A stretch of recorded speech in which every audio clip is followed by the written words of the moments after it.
Hola, ¿cómo están? Buenas noches. Estamos ya aquí para la tercer clase de museos y hoy seguimos viendo el Museo del Louvre. Quería saber si pueden alguna de ustedes alzar la mano para que me digan si lograron ver la película La Reina Margot y qué opinión tienen, qué vieron, qué les gustó. Vamos a empezar con eso. Si alguien quiere decir algo, por favor, Yo no la pude ver, no me dio ¿no? tiempo, la tengo todavía de tarea. Bueno, entonces sigue la tarea. Entonces, acuérdense que es muy importante verla, como les dije. ¿Por qué? Porque es muy interesante cuando vamos a uno de estos recintos. Permiso, yo sí la vi. ¿Tu nombre quién eres, perdón? Maritza, yo sí la vi ayer. Maritza. ¿Qué te pareció, Maritza? Está fuerte, ¿verdad? Sí, sí, bastante fuerte y claro, hay partes que uno no entendía mucho de la historia, después fue que investigué un poquito de Catalina, de cada uno de los Sí, personajes, sí. pero muy interesante, la verdad. Fíjate que es una película muy interesante. Digo, está basada en una obra de Alejandro Dumas. Pero está muy bien hecha la película y como que sí retrata muy bien la época y a los personajes. Recuerden, yo les hago hincapié en esto de ver este tipo de películas, que para mí está muy buena la película, muy bien hecha. ¿Por qué? Porque, les vuelvo a decir, cuando uno va a uno de estos recintos de un museo, es muy bueno conocer el contexto. Es muy interesante recorrer los lugares donde esta gente vivió, donde esta gente estuvo. Entonces, para uno le interesa más el lugar y obtiene uno mucho más conocimiento sabiendo todo el entorno. Les vuelvo a decir, es una película fuerte porque también aquí vayan viendo, para ir viendo la historia a través del tiempo de los museos, debemos de tratar a veces de no tener ideas preconcebidas y también situarse en la época que estamos. ¿Qué pasaba aquí? Catalina viene de una corte italiana, llega a una corte francesa. Ella no es noble, ella viene de una familia que se hicieron de banqueros, los Medici, mecenas de las artes. Entonces a ella la menospreciaban por no ser noble. ¿Por qué? Porque la tradición era que los reyes franceses debían de casarse con alguien de la nobleza de otros países. Nunca se casaban con francesas, siempre tenían que ser austriacas o de otros países. Bueno, entonces llegar a esta corte, parte era una mujer con muchos conocimientos, pero muy manipuladora, y como les vuelvo a decir, la historia de los hijos es muy fuerte porque hay incesto, hay varias cosas, y ella se dice, y lo dicen varios historiadores que escribieron sobre ella en esa época, que con tal de llevar a sus hijos al poder, porque Nostradamus se lo profetizó, ella hacía todo hasta lo imposible, y ella los protegía demasiado a los hijos hombres.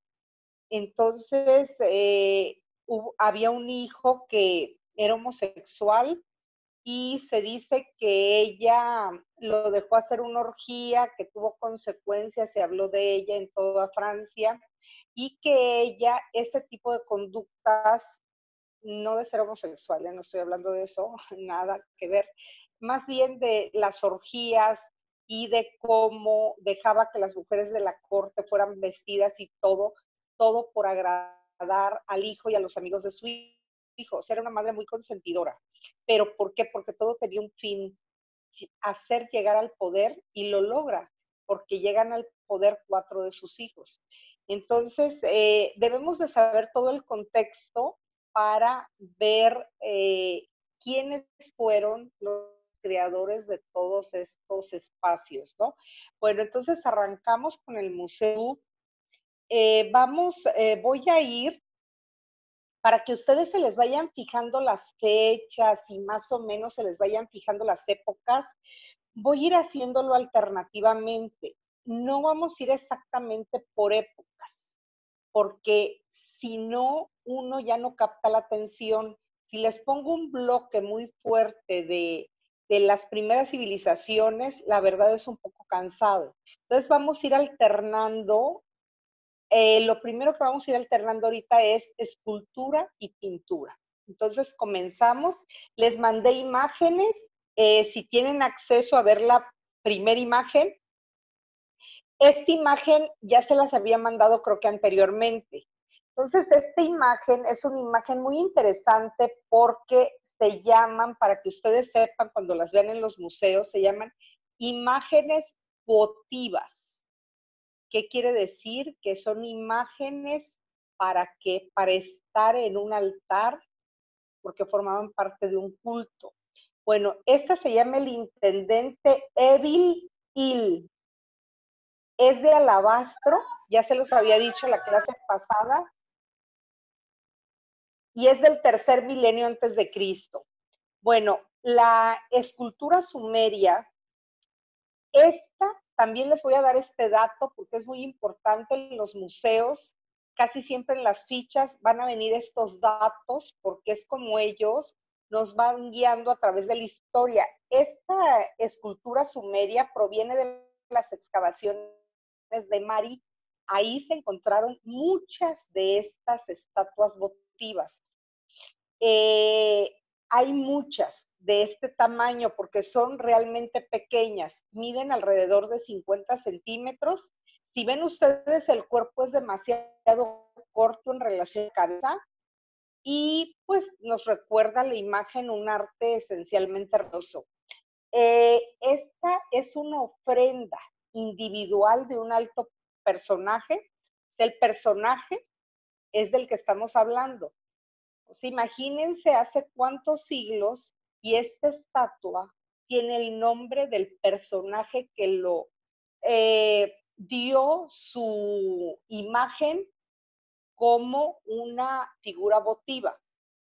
Bueno, este fue un gran dignatario del siglo XVII y esta estatua fue para la diosa Ishtar. Tiene incrustada concha y lapislázuli.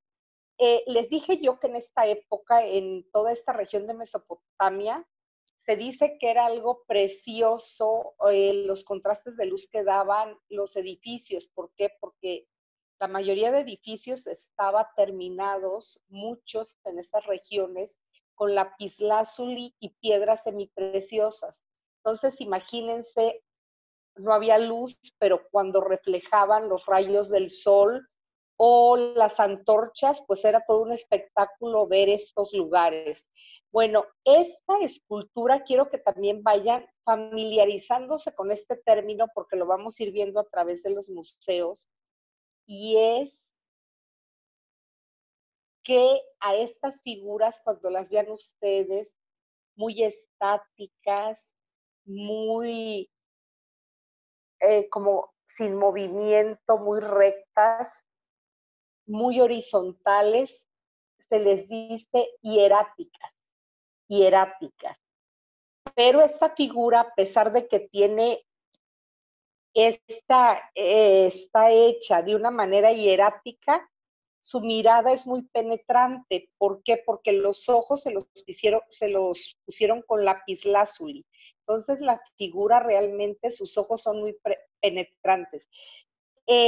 Para que ustedes vayan distinguiendo cuando vayan a un museo, porque vamos a encontrar en varios museos figuras parecidas, porque les vuelvo a decir, se hicieron muchas de estas estatuas votivas.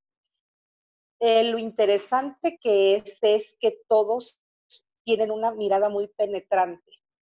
Estas figuras orantes, sí, algunas están calvas, casi todas, y sus ojos nos llaman mucho la atención porque la mirada tiene que ser muy penetrante. Vean ya el tratamiento que se le da a la falda que traen. Se supone que es una falda de algún material tipo lana, grueso. Y está él sentado, lo que se ve atrás es como si estuviera sentado en un banco. Bueno, ahora vamos a ver si siguen con su segunda imagen. Esta imagen es muy interesante porque quiero que amplíen la imagen y vean ustedes todo el tratamiento que tiene la ropa del personaje. Es muy interesante. Tiene en la mano un vaso. Bueno, ese vaso le da nombre a la figura.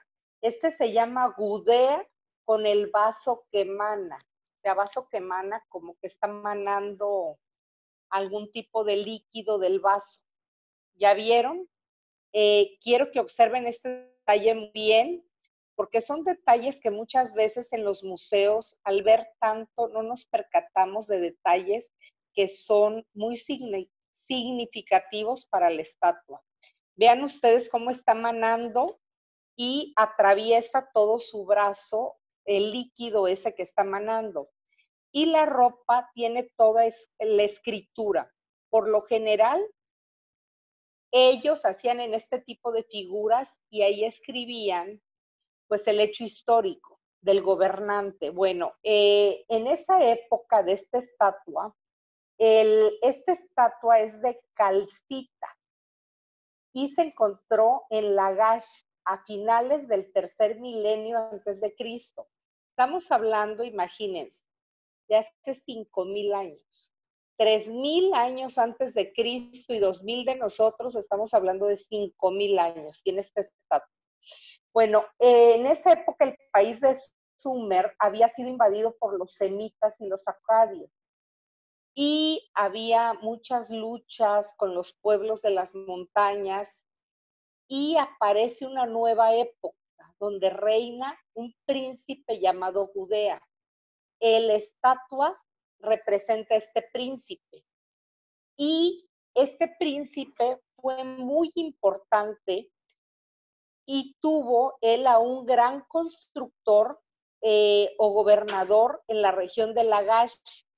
Y este constructor que él tuvo, podríamos decir ahorita, podrías decir que su arquitecto particular, y lo hizo retratar una enorme cantidad de veces. Así que siempre que vean Gudea en algún museo, así como lo estoy pronunciando, así se escribe, siempre va a ser este gobernante. ¿Por qué? Porque lo retrataron muchas veces. Acuérdense, la gente en esta época no sabían, la mayoría del pueblo, leer ni escribir. Entonces, los gobernantes, ¿cómo transmitían sus leyes, sus reglas? Pues a través de este tipo de el mismo personaje, ya luego vendrán todas las estelas. ¿Por qué? Porque así había un adoctrinamiento al pueblo. Había alguien que sabía leer, se reunía el pueblo y ellos les comunicaban lo que decía esta estatua. Bueno, el Louvre tiene varias estatuillas de este tipo de vaso. ¿Por qué? Les voy a decir por qué hay varias estatuillas. Porque estas estatuillas tienen que ver con la fecundidad.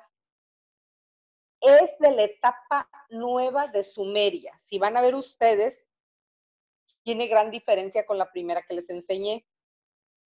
¿Por qué? Porque aquí ya se ha avanzado y hay un gran cuidado en el modelado. Si pueden ver, ampliar la imagen, vean las manos y los pies. Y ya aquí esta manera de hacer el detalle realista ya alcanza la categoría de gran arte. Entonces ya estamos hablando de una evolución en las estatuas, que esta civilización es el principio pues de todo, ¿no? Bueno, aquí van a ver ustedes, esto es una estela. Véanla bien. Les había yo puesto la imagen, pero nada más la imagen de arriba, del bajorrelieve, pero váyanla, abran su imagen y toda la piedra está grabada. Van a ver por qué. Esto es algo tan importante para la historia porque este es el código de Hammurabi. El código de Hammurabi pertenece a la primera dinastía de Babilonia.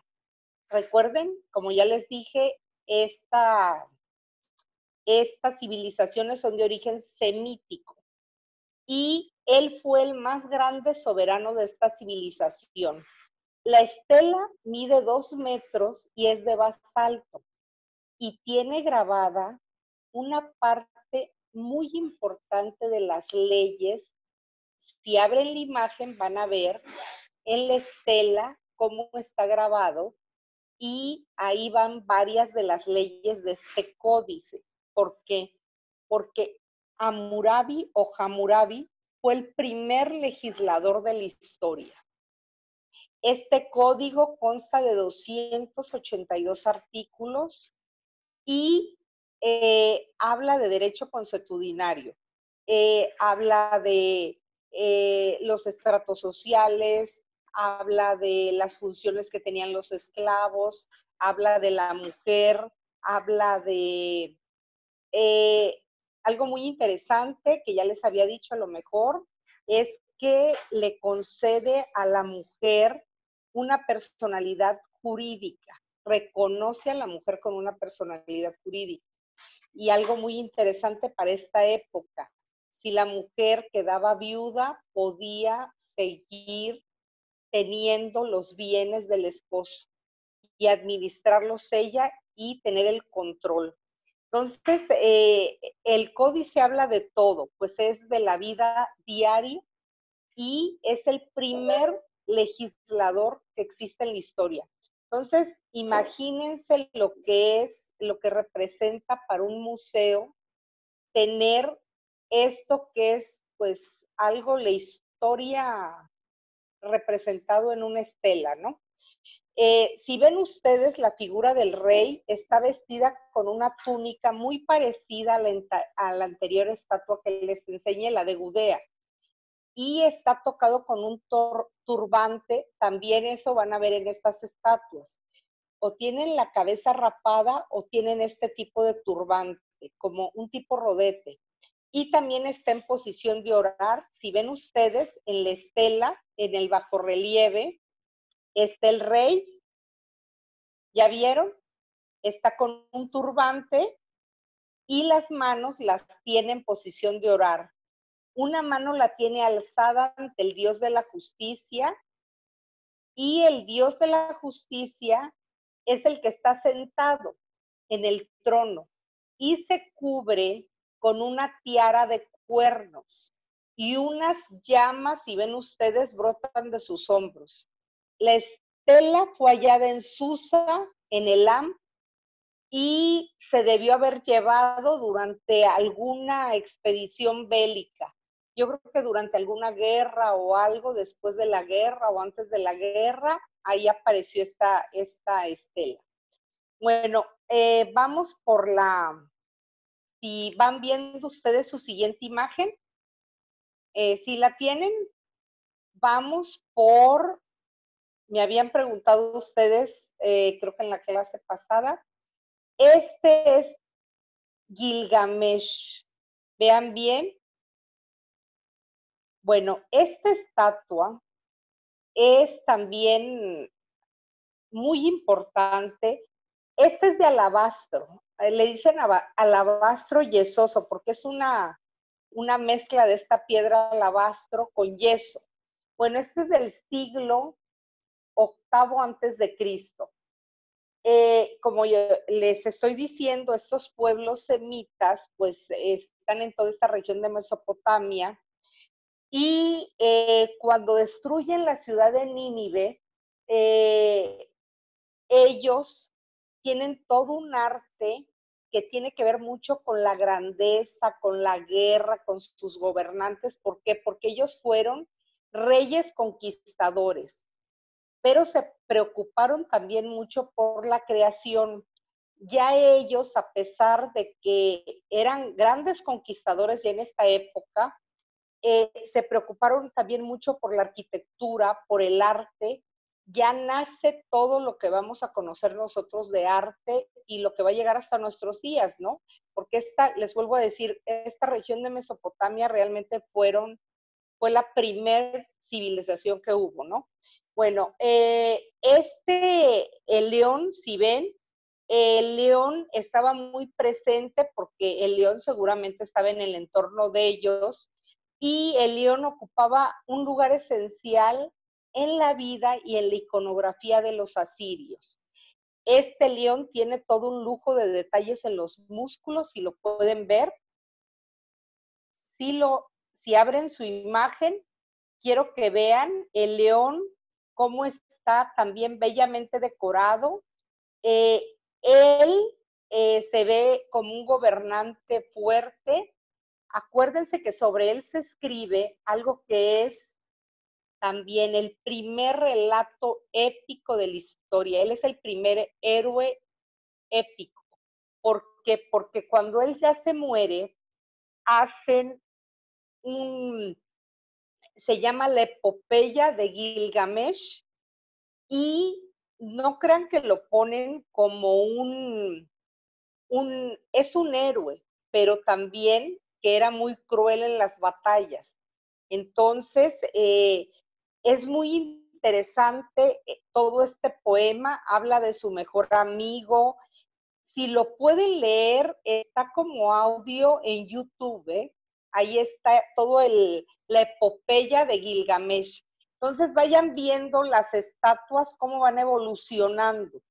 Bueno, ahora tenemos este mosaico, estos mosaicos. ¿Se acuerdan que les dije que estas personas fueron los que crearon este tipo de mosaico vidriado, que es el mosaico que todavía usamos nosotros en nuestra casa, en nuestros baños, en las piscinas, en todo? Nosotros seguimos usando este tipo de mosaico. Bueno, este se llama el friso de los arqueros. Nada más que quiero que vean un detalle. Si ven, los arqueros tienen diferente decoración cada uno. Todos van con este color azul que era propio de ellos, pero va cambiando la decoración de cada arquero. Bueno, estos son ladrillos esmaltados del siglo V antes de Cristo, y acuérdense que el imperio Babilonia se iban sucediendo unos a otros. Luego sucedió el de Asiria, luego cayó bajo la potencia de los persas, y a los que representan son los arqueros del palacio de Darío. Recuerden que ellos en estos palacios tenían que tener grandes fortalezas para aislarse, para protegerse. Entonces estos arqueros tenían que ser muy experimentados. Ellos tenían escuela de arqueros. ¿Por qué? Porque tenían que derrotar a la gente que trataba de entrar a sus fortalezas. En la película, en la serie esta Guerra de Tronos, vean ustedes ahí cómo representan las fortalezas y cómo están los arqueros, y en uno de los episodios se ve cómo hacen los turnos para que no quede ninguna parte de la fortaleza descubierta. Entonces fueron también, les vuelvo a decir, grandes guerreros. Este arte persa pues tiene mucho que ver con el asirio, con el babilonio. Les digo, aquí ya se van como teniendo una secuencia. Cada figura mide 1,5 metros aproximadamente. También si ven ustedes, seguimos con la posición muy solemne, muy rígida, muy vertical, si se dan cuenta ustedes. Y les vuelvo a decir, hago hincapié en que vayan viendo las túnicas, que son de diferentes motivos. Bueno, ahora vamos a cambiar, vamos a la pintura, para que no se me aburran con la escultura.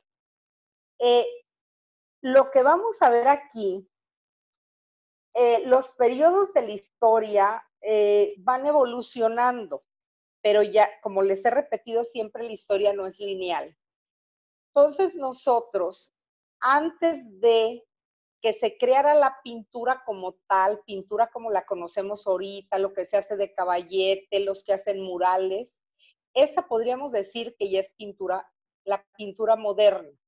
Antes de esta pintura, durante el periodo románico, durante el periodo gótico, se hacía pintura, pero la pintura realmente era para templos, volvemos a lo mismo, para evangelizar a las personas, era pues historias realmente de la Biblia. Y un detalle de estos años es que siempre va a ser una pintura hierática.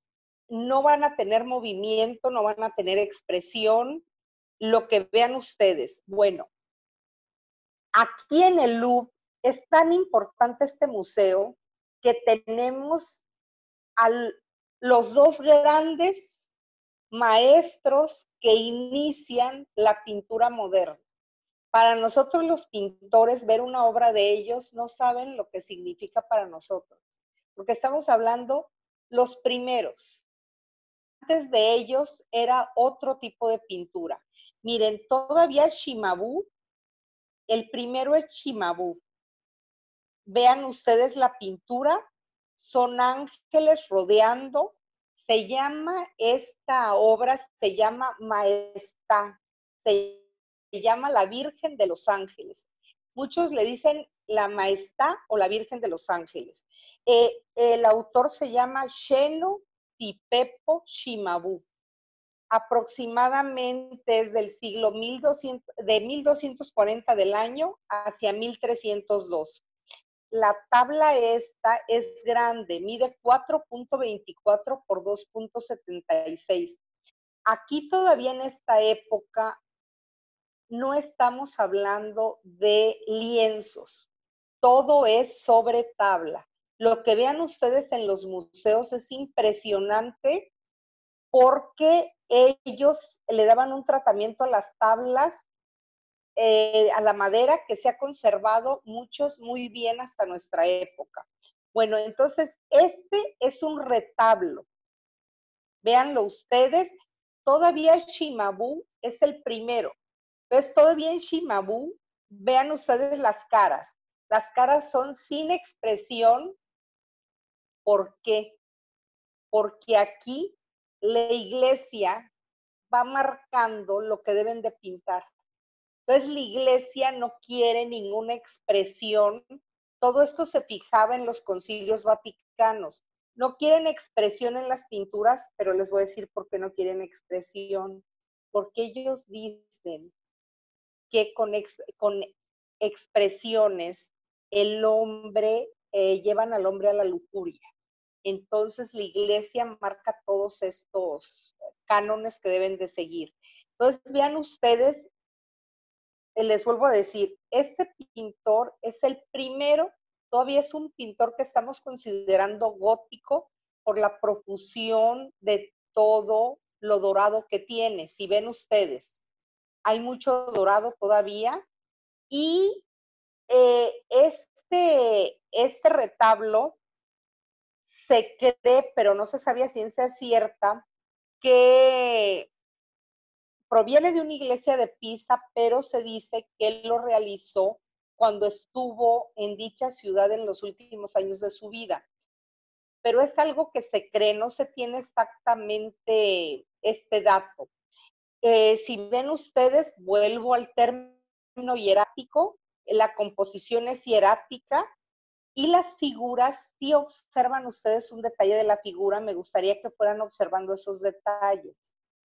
La proporción de las figuras. Vean ustedes las figuras son alargadas, ¿sí? Bueno, esto es una preocupación por el pintor, por imprimir como un sentimiento de ternura en las figuras, las hace como más delgadas, más altas, pero es algo del pintor. Muchas veces les voy a ir hablando, también vamos a ir quitando algunos mitos que hay en la pintura, que nos dicen que esto lo hizo así porque estaban enfermos o por... No, cada pintor tiene su manera de pintar y aquí estamos hablando en serio. De este pintor en los museos, no tengo la contabilidad exacta, pero si alguna vez logran ver algo de él, es algo fantástico, porque habrá, no quiero decir una cifra porque no desconozco, pero si hay de él no sé, 4 obras, yo creo que es muchísimo. No creo que haya ni 4, ¿eh? Entonces, imagínense la importancia de este museo al tener estas obras. Y recuerden también cómo van ellos obteniendo estas obras. Ahí va también estos matrimonios.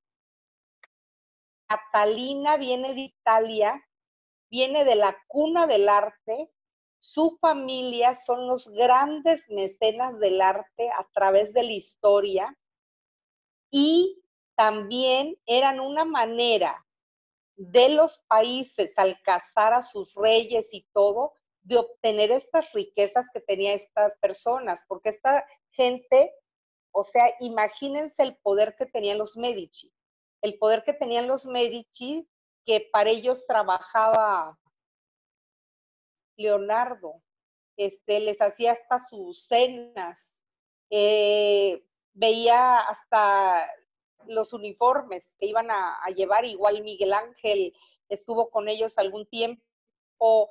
Estamos hablando de todos los pintores de esta época tuvieron algo que ver, desde el abuelo de Catalina, Cosme de Medici, su tío Lorenzo el Magnífico, que Lorenzo era, podríamos decir en esta época, Lorenzo sería un rockstar, hagan de cuenta, o sea, sería algo como guapo, culto, impresionante, ¿no? El hombre.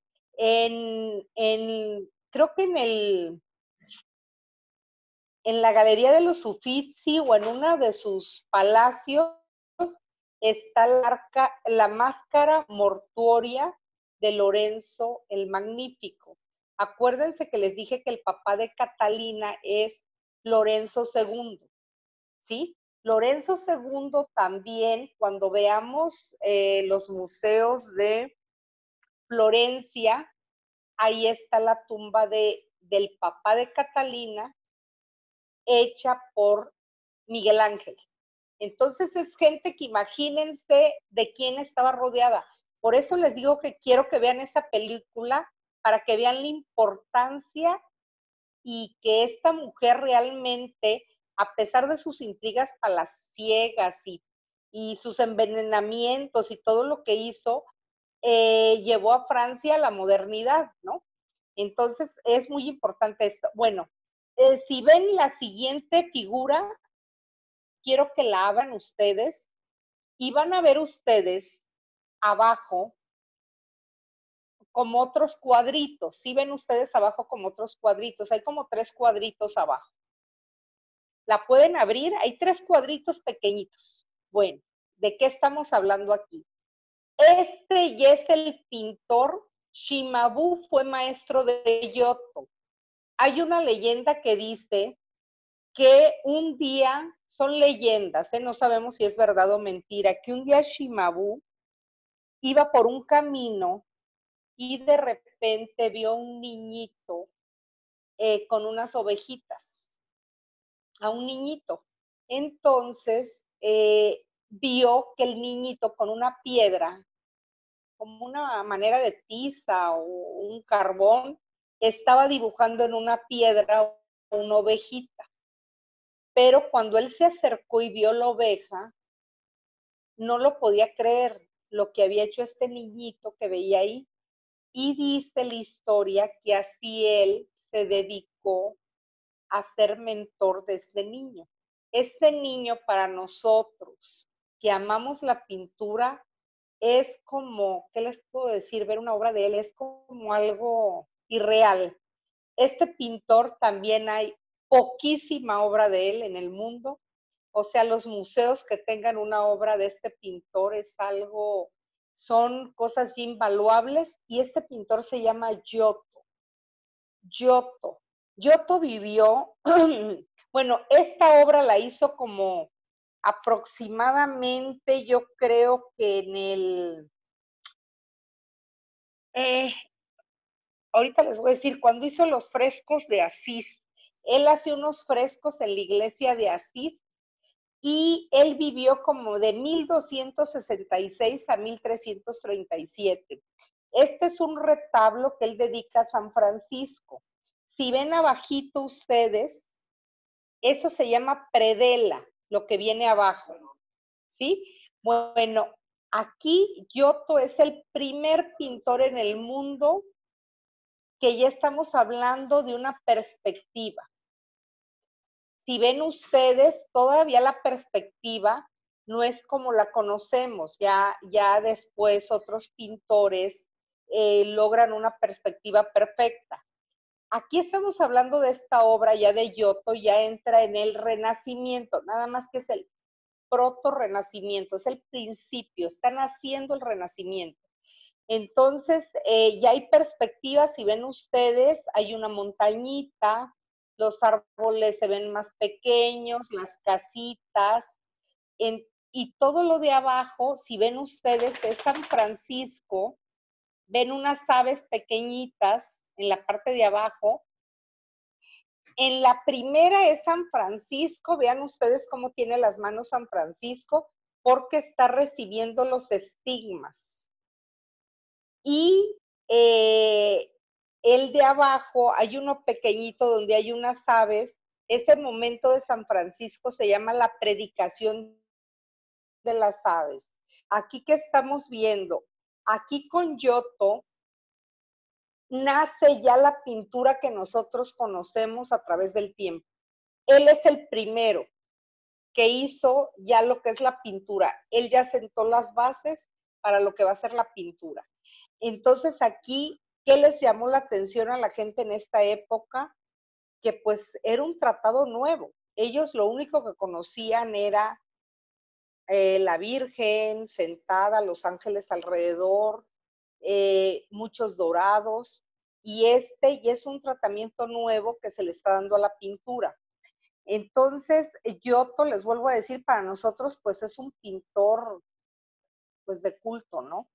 Bueno, la siguiente imagen, si la pueden abrir, vean ustedes, vean, quiero que vean, ya estamos en otra, ya adelantamos un poquito en el tiempo, y ya vean ustedes que cada personaje ya es un personaje de la época. Es un personaje que él tomó de la gente común, si ven ustedes. O sea, para hacer a María Magdalena, porque es la que va llorando, llevan a Jesús con la cruz. Bueno, este artista que es muy interesante, él vivió de 1284 a 1344, se llama Simón Martini. Y esta obra se llama Cristo llevando la cruz. Es una tabla, fíjense que es una tabla pequeñita, mide aproximadamente 25 centímetros por 16 centímetros.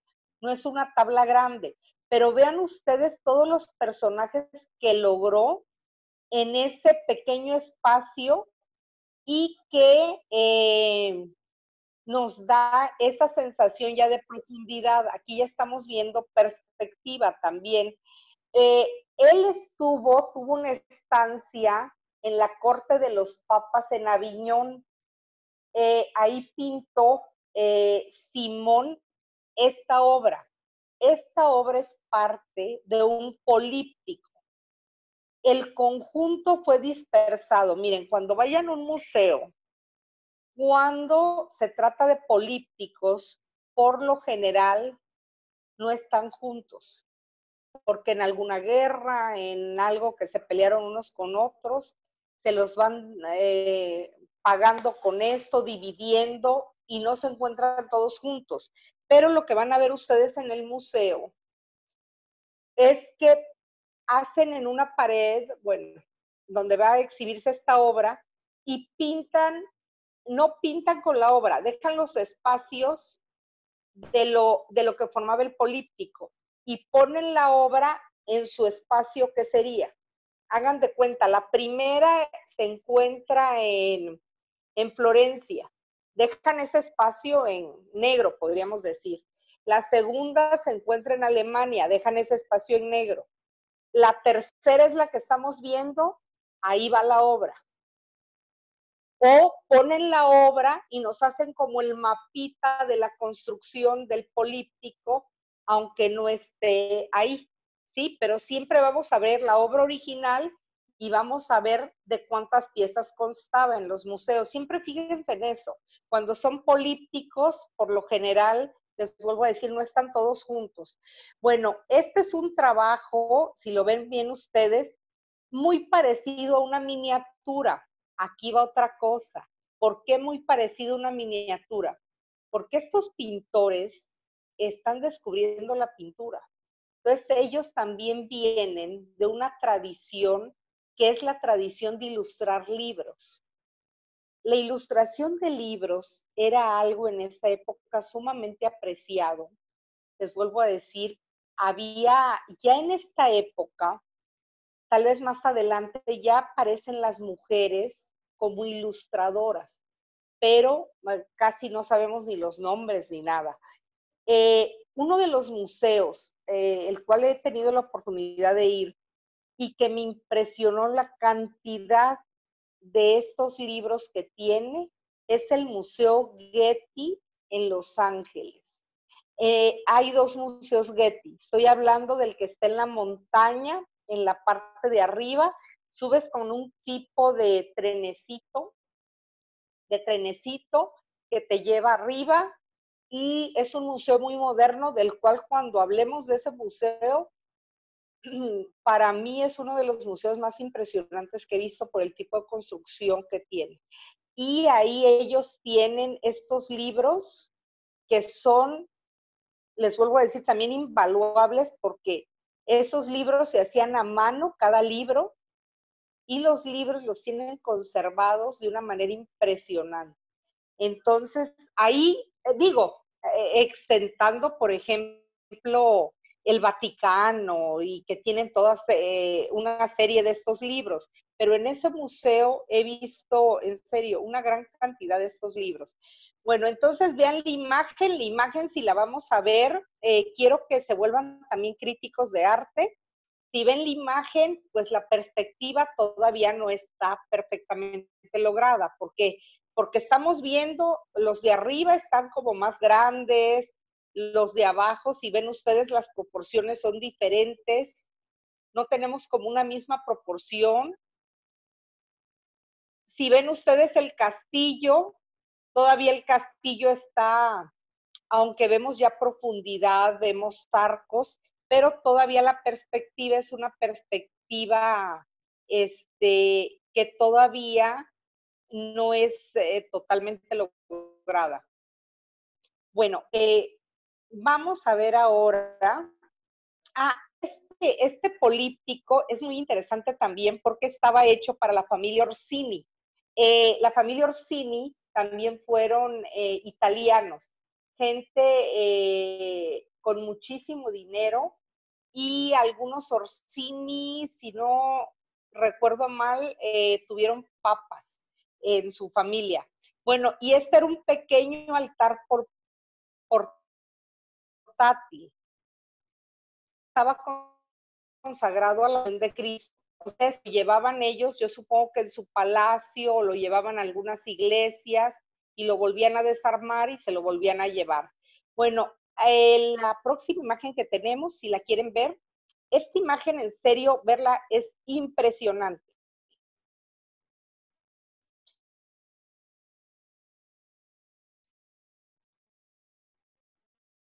Porque ven ustedes, en lugar de tener todos estos elementos, por el color azul que se logra del fondo, no nos da la sensación de una pintura como que esté súper llena, que haya sido un fracaso en cuanto al diseño de la misma pintura. Vean ustedes, este artista, vean ustedes ya la perspectiva que logra él con el piso. Y abajo volvemos a lo mismo, está la predela de la que ya les hablé. Bueno, aquí ya estamos en pleno renacimiento. Este artista es un artista que lo vamos a ir viendo a través de los museos. Tuvo una vida muy interesante. Vamos a ir hablando de su vida. Se llama Frangélico. Él está, miren, también en los museos, cuando vean que dice la palabra activo, apartó, prolongación, es que no se sabe exactamente cuándo nació. A veces se sabe cuándo murió, a veces no exactamente cuándo nació. Él se cree que es de 1410-455. Esta obra se llama La Coronación de la Virgen y es una tabla que mide 2.30 más o menos por 1.10, creo. Entonces es una tabla grande. Eh, Toda esta obra estaba adornando un altar de la iglesia de San Domenico en Fiesole y evoca del santo Domingo, dominico, ¿no? En escenas narrativas y rodean, si ven ustedes, vean, abran la imagen, es que tenemos que ver lo chiquito. Miren, en lo chiquito, si ven ustedes, la figura central es un Cristo, pero es un Cristo muerto. Si ven ustedes, el Cristo está muy blanco, ¿sí?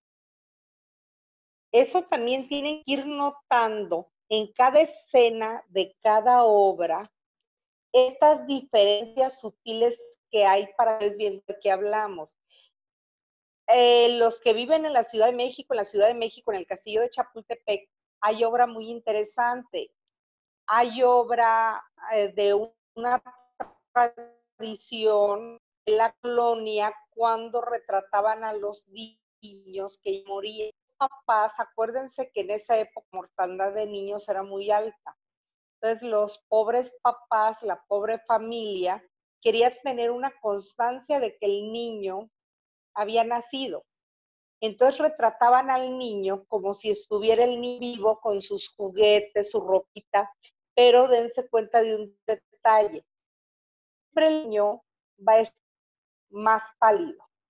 Nunca le dan el tono que tendría un niño. Nada más que observando nos vamos a ir dando cuenta. Cuando vayan ustedes a un museo, por favor, pongan ustedes mucho ojo en los detalles, en lo que vayan viendo, analícenlo.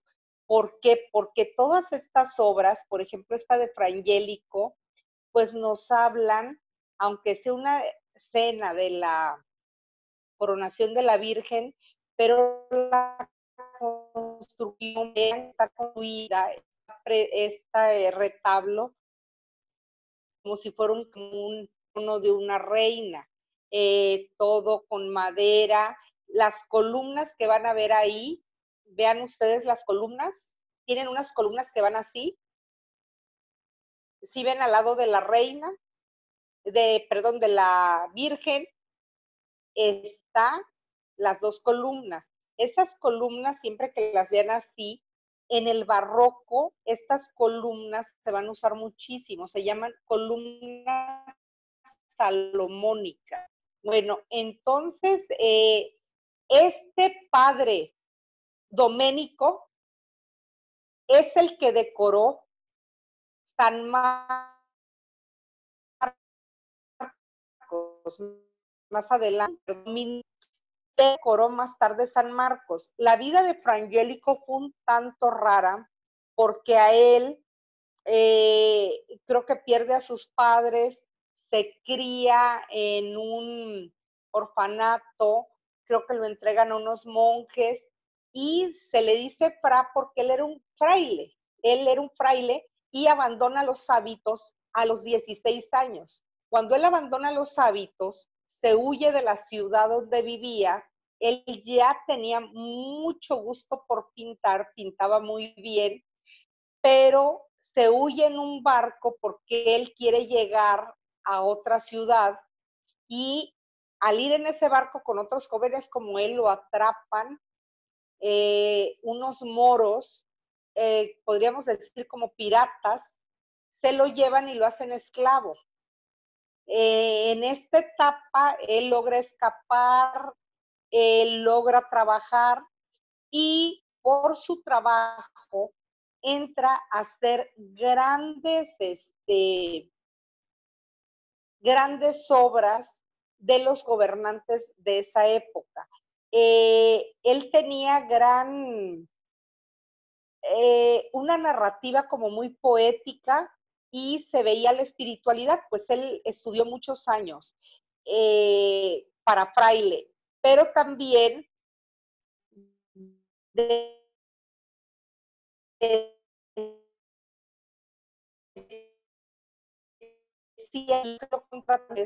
en cada los estaba pintando para que no se les escapara, porque le gustaban tanto las mujeres que al primer momento que no lo estuvieran vigilando, se perdía, entonces les dejaba la pintura como inconclusa y se perdía varios días y que ahí perdía todo el dinero y todo, ¿no? Entonces hay mucho de la vida de este hombre que vamos a ir comentando porque en varios museos van a ver obra de él, pero les vuelvo a decir, vean los detalles hay narrativa de la obra. Y en esta época también hay muchos significados, miren.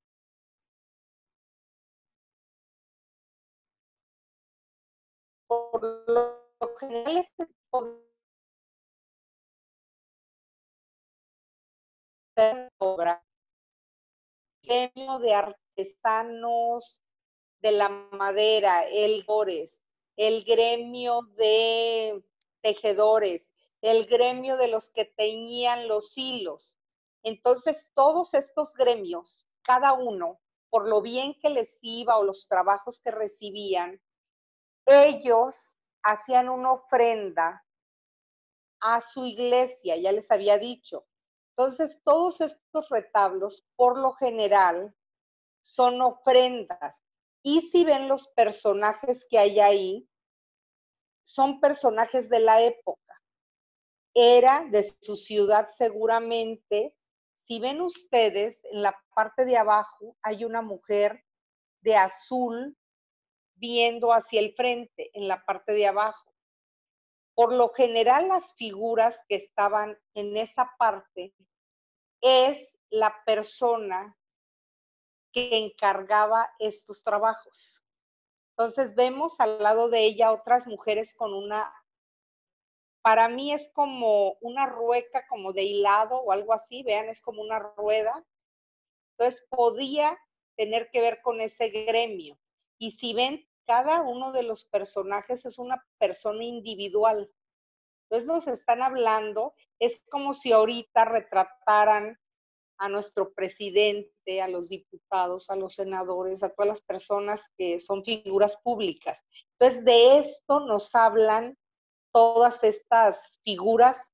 Por eso les digo, las obras quiero que las vean con detenimiento. Bueno, aquí si quieren abrir también la imagen porque hay muchos detalles ocultos. Esta obra es de Antonio Pisano, al cual le llamaban Pisanello. Él vivió aproximadamente, no se sabe bien si en 1380 nació, 1390 y muere en 1455. Miren, para que ustedes vayan descubriendo cosas. Por ejemplo, esta que ven ustedes es una mujer. Muchos diríamos en esta época, ay, pues a lo mejor está muy fea, ¿no? Porque tiene la frente como muy alta. Bueno, esta mujer para la época es una mujer que está vestida a la moda totalmente. Podría ser una mujer en nuestra actualidad que saliera en la revista Vogue. ¿Por qué? Porque en esa época se usaba, ellas se depilaban gran parte de la frente, porque era lo que se usaba. Ella todavía, si le ven, tiene cejas y tiene pestañas. Se usaba también que se depilaran las cejas, pero ella todavía se le ven las pestañitas, se le ven las cejas. Bueno, su tocado es totalmente moderno. Si ven, y les voy a hablar ahora, vean ustedes que ella tiene aquí un ramito. Si ven ustedes un ramito, véanlo ustedes. No se sabe en la historia exactamente quién es la mujer, pero en su manga también hay otro bordado que representa un jarrón con 2 asas. Y por ese detalle, los historiadores del arte han concluido que esta mujer pertenece a la casa de este. La casa de este era una casa que tuvo a gobernantes y tuvo a mujeres que fueron brillantes para la época. Entonces, esta muchacha joven perteneció a la casa de este por el bordado que trae. Se supone que a ella, para hacerle este retrato, se tuvo que haber vestido con sus mejores ropas. Si ven ustedes, también en esta época podríamos creer que la chica está embarazada. Si ven ustedes, no, no está embarazada. Ese tipo de ropa se usaba. Salía como mucho plisado de la parte del vientre y se cree que se llamaba ginebra, les voy a decir por qué, porque la ramita que tiene aquí ella hace alusión a su nombre. Es una ramita de enebro o en algunos países jengibre, ginger, entonces eso hace alusión a su nombre. Creen que ella era Ginebra o Ginebra de Este. O sea, casi los historiadores están seguros que era Ginebra de Este. Bueno, la joven está sobre un fondo vegetal. Vean que ya aquí va apareciendo todo, va a ir apareciendo el paisaje, ya aquí ya aparecen, hay flores, hay mariposas. Este pintor, que se le llamaba Pisanello, un gran dibujante y medallista. Él dibujaba miniaturas de medalla. Vean ustedes por qué se sabe que él era medallista. Bueno, quedaron algunas cosas de él, pero la mayoría de los medallistas, este era un tipo de retrato que hacían. Siempre era un retrato de perfil y vean ustedes cómo están los detalles, porque eran expertos ellos en hacer medallas, en lecturas, sobre todo de medallas. Era, les vuelvo a decir, era un gran dibujante y era muy esquemático. O sea, si ven la mujer, realmente no hay esa profusión de detalles que hay en la pintura anterior de Frangélico, sino nos están hablando de algo más, con menos detalles. Este esquematismo nos evita el amaneramiento. Amaneramiento es cuando una figura está con una posición como muy antinatural, como que tiene muchos detalles. Entonces, dicen que este retrato se sitúa dentro del retrato psicológico. ¿Por qué? Porque estas mujeres, ya estamos hablando de estas mujeres que ellos ya nos dan un retrato. Nosotros al personaje no lo conocemos, ni lo conocimos. Pero, ¿qué nos dice la joven? Por su ropa nos dice que era una joven de una posición privilegiada, que era una joven, pues está vestida muy a la moda de la época, está en un entorno muy agradable, se ve que en un jardín de su casa, tiene el escudo familiar, entonces se ve que pertenecía a una familia de dignatarios, de gobernantes, y es una joven que nos quiere reflejar como juventud, inocencia. Vean ustedes todo lo que puede reflejar un retrato. Entonces, quiero que ustedes sean muy observadores. Cualquier obra que vean en cualquier lado, en un restaurante, en todo, siempre traten de ver lo que el pintor quiso decir y siempre traten de ver detalles a la vista y que les puede decir mucho sobre la vida del pintor y sobre la obra. No sé si tengan ustedes alguna Un minuto. alguna pregunta rápida de un minuto.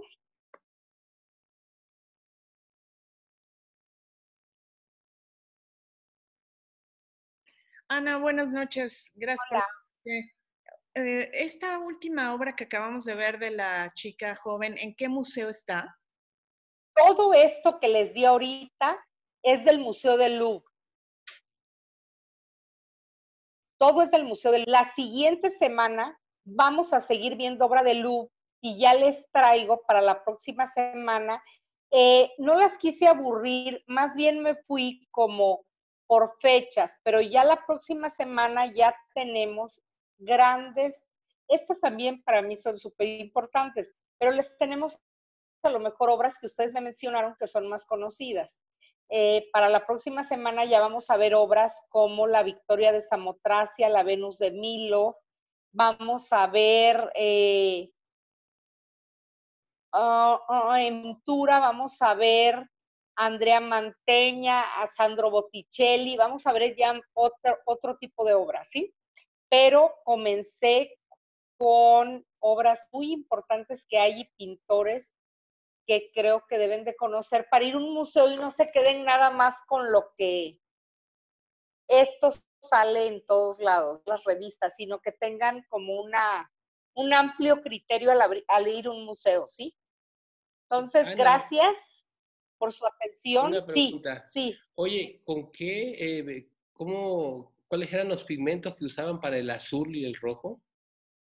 Fíjate que ellos en esta época, es más, había algunas pinturas que los llegaban a intoxicar, porque recuerda que ellos, por ejemplo, el blanco siempre fue un problema. De eso les voy a hablar en un apartado porque el blanco siempre ha sido problemático y ellos usaban un blanco que llevaba plomo. El azul también lo hacían con minerales. Eran los pigmentos muy caros en esa época porque eran con lapislázuli molido y traían ciertas cosas de Oriente. Entonces, eran pigmentos realmente que utilizaban ellos caros y los intoxicaban muchas veces porque eran cosas con los gases, todo lo que vas aspirando. No había la pintura que usamos nosotros ahorita, que es maravillosa.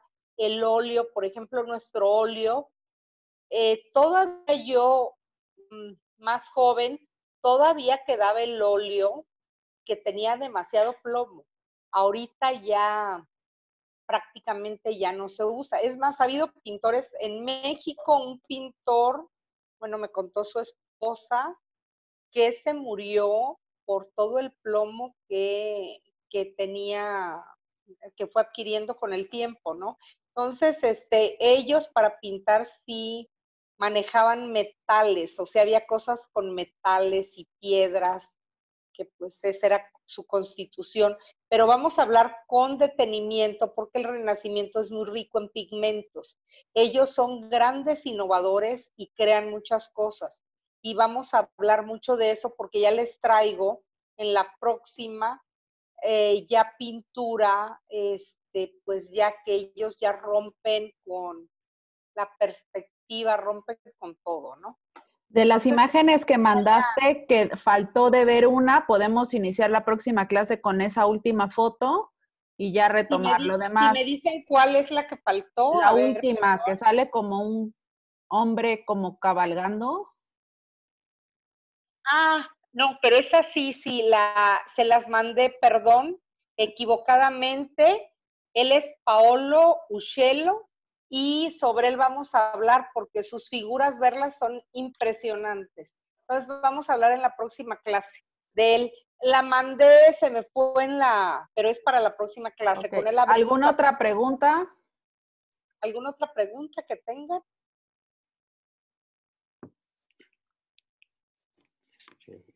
No sé. Les dejo de tarea, por favor, vean la película, porque vamos a seguir viendo obra de estos personajes y de las amantes que eran famosas en esa época y de los hijos, y van a ir saliendo obra en todos estos museos. Así que, por favor, vean la película los que no la han visto. ¿Sí? Entonces, buenas noches, gracias por su atención. Gracias. Gracias. Bye. Buenas noches. Bye. Qué bonita clase.